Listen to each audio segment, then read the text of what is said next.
ଆଜ୍ଞା ଆପଣ ଅର୍ଥମନ୍ତ୍ରୀ 3 ଥର ହେଇଛନ୍ତି। ଓଡ଼ିଶା ରାଜନୀତିରେ ଆପଣ ଜଣେ ପ୍ରବୀଣ ରାଜନୈତିକ ବ୍ୟକ୍ତି। ଦ୍ୱିତୀୟତଃ ଆପଣ ମାନେ ବିଧାନସଭାରେ ବେଷ୍ଟ ବିଧାୟକ ଭିତରେ ପୁରସ୍କାର ପାଇଛନ୍ତି। କାଲି ଯେଉଁ ଆସେମ୍ବଲିରେ ଯେଉଁ ତାରାବାହିନୀ ପ୍ରତି ଏ ଯେଉଁ ହେଲା ତାଙ୍କୁ ଆକ୍ରମଣ କଲର ଟାଣିଲେ, ଏଇଟା ଠିକ୍ କଲେ କି ବିଜେପି ଦଳ? ଶୁଣନ୍ତୁ, ବିଧାନସଭାକୁ ଆମେ ଗଣତନ୍ତ୍ରର ଏକ ପବିତ୍ର ମନ୍ଦିର ଭାବରେ ବିଚାର କରୁ। ବିଧାନସଭାରେ ଦେଶର ବିଭିନ୍ନ ସମସ୍ୟା ଉପସ୍ଥାପିତ ହେବ, ବିଧାୟକମାନଙ୍କ ଦ୍ୱାରା ଆଲୋଚନା ହେବ, ସମାଧାନ ବାଟ ବାହାର କରାଯିବ। ଇଏ ହେଲା ଗଣତନ୍ତ୍ର। ଅନେକ ଆଶା ଭରସା ରହିଛି ଓଡ଼ିଶାବାସୀଙ୍କର ବିଧାନସଭା ଉପରେ।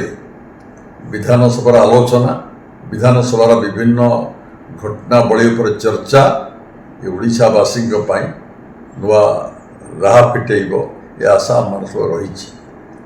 କିନ୍ତୁ ବିଧାନସଭାରେ ଯେପରି ଭାବରେ ଠେଲାଠେଲି ହେଇଯାଉଛନ୍ତି, ଗଣ୍ଡଗୋଳ ହେଇଯାଉଛି, ଏଇଗୁଡ଼ାକ ବିଧାନସଭାର ଗାରିମାକୁ ବଢ଼ଉ ନାହିଁ, ହ୍ରାସ ପାଉଛି।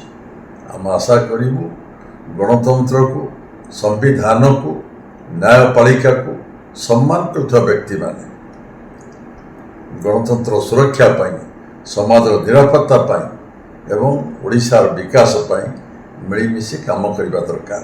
ଯେଉଁ ବିବାଦ ଦେଖାଦେଇଛି, ନିଜ ଭିତରେ ଯେଉଁ ଠେଲାପେଲା ସବୁ ହେଉଛନ୍ତି, ଏସବୁ ପରମ୍ପରାକୁ ବନ୍ଦ କରି ସମସ୍ତେ ମିଳିମିଶି ସମାଧାନ ବାଟ ବାହାର କରନ୍ତୁ। ମାନ୍ୟବର ବାଚସ୍ପତି ନିଶ୍ଚିତ ହସ୍ତକ୍ଷେପ କରୁଥିବେ। ଏସବୁ ଯେଉଁ ବିଭେଦ ରହିଛି, ବିବାଦ ରହିଛି ବିରୋଧୀ ଦଳ ଏବଂ ସରକାର ଦଳ ଭିତରେ, ଆକୁ ଡାକି ସମାଧାନ କରି ବିଧାନସଭା ସୁରୁଖୁରୁ ଯେମିତି ଚାଲିବ, ସବୁ କଥା ଯେମିତି ଆଲୋଚନା ହୋଇପାରିବ।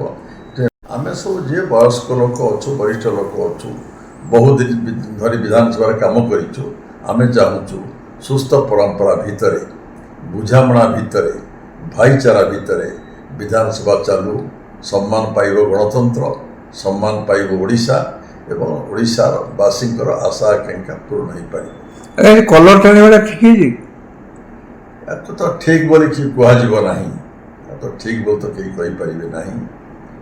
ଚର୍ଚ୍ଚା ଭିତରେ ବହୁତ ହେଲାଣି, ଆଲୋଚନା ବହୁତ ବେଶୀ ହେଲାଣି। ଆଉ ଅଧିକ ଆଲୋଚନା କରିବା ଉଚିତ ମନେ କରୁଛି। ଧନ୍ୟବାଦ, ବଢ଼ିଆ ହେଲା।